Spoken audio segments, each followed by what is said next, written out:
akkaataa bilbiluma tokko irratti waasaapii lama hanga sadii akkasumas miseenjarallee akkasumas iimoollee akkasumas appilikeeshinii biroollee dabalataan fayyadamuu yoo barbaadan hanga barbaadan fayyadamuu dandeessan isin barsiisa bilbiluma tokko irratti. Egaa daawwattoon kiyya waan kana namni baay'een argeetti fayyadamu viidiyoo kun laayikii gochuun nafaa dura hordofa. Kana gochuuf aappii tokko bilbila keessatti gabbifachuun barbaachisaa aappii kana gabbifachuudhaaf as Google Chrome keessatti galtanii achi booda bakka sarchii irratti tokkoof kilikni gootu achi booda bakka sarchii irratti gola Oromiyaa itti barreessanii gola Oromiyaa. Achi booda gola Oromiyaa kajuu jala rasanii baasa irratti tokkoof kilikni gootu.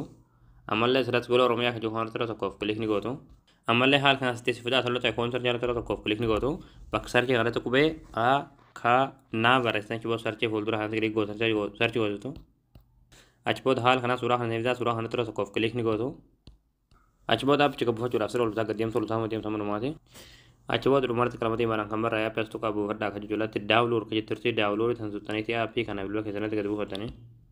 Hayyee daawwattan kiyya aappii gadi buufattanii yeroo galtan aappiin kana haala kanaan isin banama jechuudha.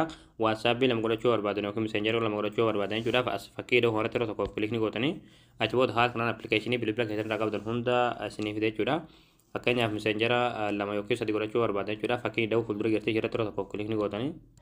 Hayyee daawwattan kiyya kana akkuma sirriitti argattan jechuudha. Miseenjarri nama sadii ta'ee jira jechuudha. Amma barbaanne banachuu dandeenye jechuudha. Akoontii garaagaraatiin jechuudha. Haala kanaan karaa salphaa ta'een